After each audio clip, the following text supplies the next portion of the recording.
بسم اللہ الرحمن الرحیم۔ سامعین محترم، یہ بات آپ جان چکے ہیں کہ برمودا تکون میں جو قوت بھی ہے وہ انتہائی ترقی یافتہ اور موجودہ ٹیکنالوجی سے بہت آگے کی ٹیکنالوجی کی مالک ہے۔ اب یہاں ایک بات غور سے سمجھنے کی ہے، وہی کہ دنیا کی بڑی طاقتوں کا خصوصاً امریکہ کے پاس جو اس وقت جدید ٹیکنالوجی ہے، وہ ٹیکنالوجی برمودا تکون کی خفیہ قوت کے پاس بہت پہلے رہی ہوگی۔ تو کیا موجودہ ٹیکنالوجی کی اصل موجد برمودا تکون میں موجود خفیہ قوت ہے؟ یقیناً یہ بات آپ کو عجیب سی لگے گی، لیکن ذرا مندرجہ ذیل باتوں پر غور کیجئے تو یہ بعید اور یہ عجیب نہیں لگے گا۔ مثلاً 30 جون 1908 میں روس کے سائبیریا کے انتہائی دور دراز علاقے میں ایک ایسا واقعہ پیش آیا کہ اس سے پہلے دنیا نے ایسے واقعے کا مشاہدہ نہیں کیا تھا۔ یہ صبح کا وقت تھا، گھڑیاں 7:15 دکھا رہی تھیں۔ 40 میگا ٹن کا کوئی نامعلوم مادہ سطح زمین سے صرف 8 کلومیٹر اوپر فضا میں پھٹا، جس نے فوراً 1000 مربع کلومیٹر علاقہ بالکل تباہ کر کے رکھ دیا۔ جنگل میں آگ لگ گئی اور ہفتوں لگی رہی، چنانچہ 2150 مربع کلومیٹر جگہ جل کر راکھ ہو گیا۔ 20 سال تک یہ علاقہ بنجر رہا، بلکہ ابھی تک وہاں اس تباہی کے اثرات واضح نظر آ رہے ہیں۔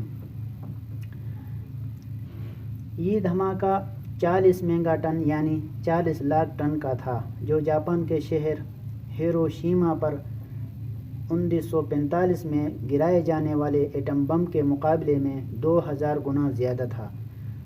وہ عینی شاہدین جنہوں نے اس علاقے سے دور اس منظر کا مشاہدہ کیا، ان کا بیان ہے، اس دن موسم صاف تھا، کوئی بادل وغیرہ نہیں تھے۔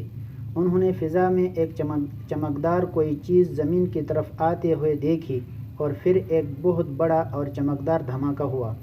بعض عینی شاہدین کے مطابق دھماکے کے بعد دھوئیں اور شعلے کا ایک بادل وہاں سے اٹھا۔ ابتدا میں گرم لہر آئی اور پھر سخت گرم ہوا چلی۔ دھماکے کی شدت سے جھونپڑیاں ڈھا گئیں، انسان اور گھاس پھوس جل گئے۔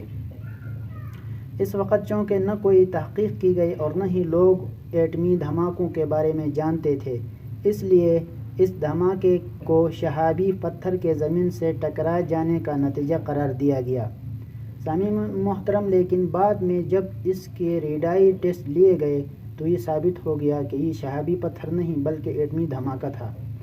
اب یہاں یہ سوال پیدا ہوتا ہے کہ ایسے وقت میں جب کہ ابھی تک دنیا میں ایٹم بم بنایا ہی نہیں گیا تھا، ایٹم بم کا پہلا تجربہ امریکہ کی جانب سے 16 جولائی 1945 میں کیا گیا، اور ابھی تک دنیا میں کسی نے ایٹم بم نہیں بنایا، تو یہ ایٹمی دھماکہ کس نے کیا؟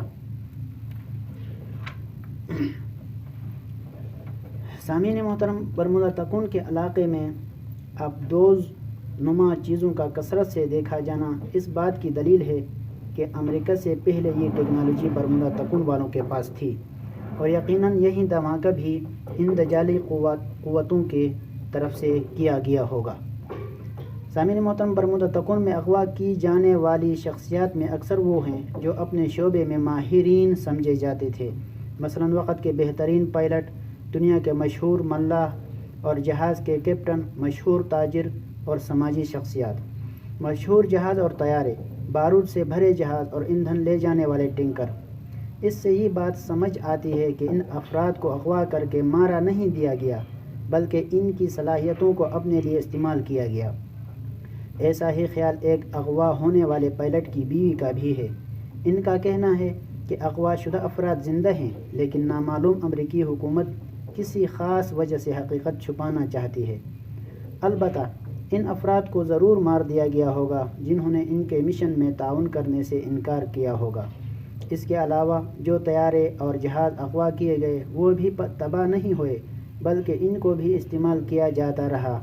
ایسے بہت سارے واقعات ریکارڈ پر موجود ہیں کہ برمودا تکون میں ایسے جہاز اور طیارے جاتے ہوئے دیکھے گئے ہیں جن کا کچھ پتہ نہیں چل سکا کہ وہ کہاں سے آئے تھے اور کس کمپنی یا ملک کی ملکیت تھے۔ یہ وہ طیارے تھے جو کافی پہلے اس علاقے میں غائب ہو چکے تھے۔ سامعین محترم، جو جدید ٹیکنالوجی امریکہ کے پاس آتی ہے وہیں کچھ عرصہ بعد امریکہ کے مخالف ملکوں مثلاً سرد جنگ کے وقت سوویت یونین کے پاس اب چائنا کے پاس جلد ہی پہنچ جاتی ہے۔ حالانکہ یہ ٹیکنالوجی امریکی سائنسدانوں کی انقلابی کامیابی شمار کی جاتی ہے، مثلاً خلا میں جانا، چاند پر پہنچنا، ایٹم بم، جدید گائیڈڈ میزائل۔ ہونا یہ چاہیے تھا کہ یہ ٹیکنالوجی امریکہ کے دشمنوں کے ہاتھ نہ لگتی، لیکن امریکہ کے کچھ عرصہ بعد ہی دوسرے مخالف سمجھے جانے والے ممالک بھی اس میدان میں امریکہ کے برابر ہی پہنچتے رہے ہیں۔ تھوڑا بہت فرق ضرور ہے، لیکن بنیادی ٹیکنالوجی ایک ہی رہی ہے۔ اس سے ایسا لگتا ہے کہ جو قوت امریکہ کو ٹیکنالوجی فراہم کرتی ہے، وہی دیگر کافر ممالک کو بھی فراہم کرتی رہی ہے۔ سامعین محترم، مذکورہ بحث کو ذہن میں رکھتے ہوئے یہ کہنا غلط نہ ہوگا کہ امریکی خلائی تحقیقی ادارہ ناسا تحقیق نہیں کرتا بلکہ نقل مکانی۔